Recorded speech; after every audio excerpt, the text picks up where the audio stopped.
நிர்வாகிகளே இப்படி போதைப் பொருள் கடத்தல ஈடுபட்டா எங்க போதைப் பொருளை தடை செய்ய முடியும்?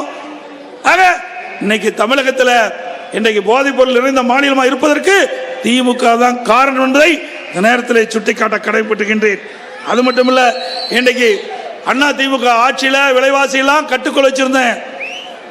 இன்றைக்கு திமுக ஆட்சிக்கு வந்த பிறகு விலைவாசி விண்ணை முட்டுகின்ற அளவுக்கு உயர்ந்து விட்டது. எனக்கு முன்னாலே முன்னாள் அமைச்சர்கள் குறிப்பிட்டதை போல இன்றைக்கு ஒரு கிலோ அரிசி 15 ரூபா உயர்ந்து விட்டது. மளிகை சாமான்கள் 40% உயர்ந்து விட்டது. மின் கட்டணம் 52% உயர்ந்து விட்டது.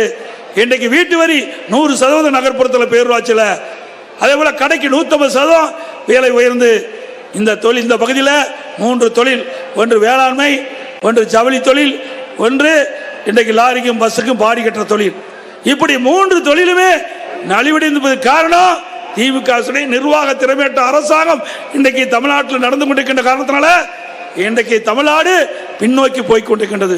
இன்னும் எல்லா இடத்துலையும் சொல்றார், தமிழகம் இந்தியாவிலேயே முதன்மை மாநிலம், இதில் ஊழல் செய்வதிலே முதல் மாநிலம், போதைப் பொருள் விற்பதிலே முதல் மாநிலம். இந்தியாவில் பல மாநிலம் இருக்குது. ஆனால் கடந்த ஆண்டு இந்தியாவிலேயே அதிக கடன் வாங்கின மாநிலம் முதல் மாநிலம் தமிழ்நாடு. இந்த அரசாங்கத்தில் எதுவுமே செய்யல, அதனால மக்களுக்கு எந்த நன்மையும் கிடைக்கல. இதே அனைத்து இந்திய அண்ணா திராவிட முன்னேற்ற கழக ஆட்சி இருக்கும்போது நிறைய திட்டங்களை நாங்கள் நிறைவேற்றி கொடுத்திருக்கிறோம். கொஞ்சம் நஞ்சம் இல்லை. இன்றைக்கு கொஞ்ச புகழில் புதிய தாலுக்கா அலுவலகம் குடியிருப்பு கட்டி கொடுக்கப்பட்டது.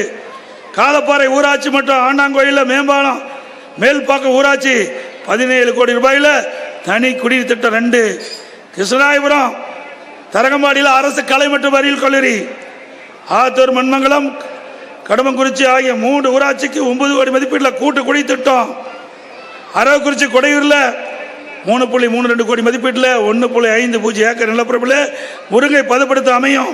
இப்படி பல திட்டங்களை நிறைவேற்ற வாங்கல் சாலை, வெள்ளியணை சாலை, காந்தி கிராம சாலை, ஈரோடு சாலை என்று.